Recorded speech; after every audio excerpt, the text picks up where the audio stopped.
খুলনায় খুলনায় বাগেরহাটে খুলনায় পাঠিয়ে দিছে ওরা ওরা খুলনায় পাঠিয়ে দিছে ওই জায়গায় রাখি নেই খুলনায় পাঠিয়ে দিছে। ইতিমধ্যে কিন্তু খুলনা মেডিকেল কলেজ হাসপাতালের যে মর্গ আছে সেখানেই কিন্তু রাখা হয়েছে। সুরতহাল রিপোর্ট এবং ময়না তদন্ত শেষে পরিবারের কাছে হস্তান্তর করা হবে, এমনটাই তার পরিবার আমাদেরকে।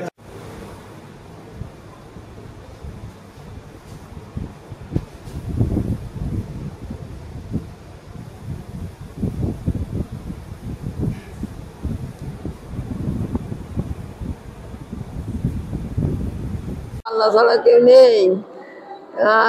আমি কই কি কিছু না লয়ে আমি দৌড়ে রিক্সা উঠেছি, উঠেতে দেখি অ্যাম্বুলেন্স উঠেছে।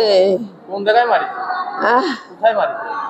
কোথায়? ওই স্কুল ঘরে এনে তো শুনি, আমি তো বাড়ি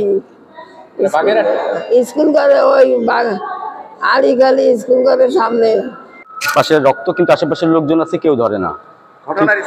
ঘটনার স্থান হচ্ছে আপনার বাগেরহাট মানে হাড়িখালি গ্রাম, হাড়িখালি আপনার ওই উত্তর হাড়িখালি সরকারি প্রাথমিক বিদ্যালয়ের পাশে যে মোড়ের চার দোকানের কোনারে, তো ওইখানে ওই অবস্থায় ফেলানো। তারপরে আমি যে ওইখানে তার ধরে ওইখানে ভ্যানে করে নিয়ে তারপরে সদর হাসপাতালে গেছি। এর আগে কি হয়েছে বা কিছু আমি ডিটেলস জানি না। হ্যাঁ, ওইখান থেকে খুলনা মেডিকেল কলেজে ট্রান্সফার করে দিয়েছি।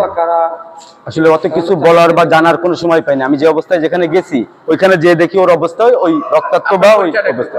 আমার পরিচয়, আমি আসাদ, আমার বাড়ি ওইখান থেকে ওর পাশেই, আমার এলাকার বন্ধু বা ভাই। হ্যাঁ, এলাকার সম্পর্কে বন্ধু হই। দৈনিক ভোরের চেতনায় না, জেলা প্রতিনিধি, বাগেরহাট জেলা প্রতিনিধি ছিল এবং সে নির্ভীক সাংবাদিকতা করতে এবং তার কিছু কিছু রিপোর্টের কারণে মাদক, নারী পাচার, তারপরে হচ্ছে আপনার লুটপাট, ছিনতাই, এই সমস্ত কারণের জন্য সে রিপোর্ট করার কারণে তারে আগে 2 বার মারা হয়েছে এবং এইবার তারে মারা হয়েছে এবং সে মৃত্যুবরণ করেছে।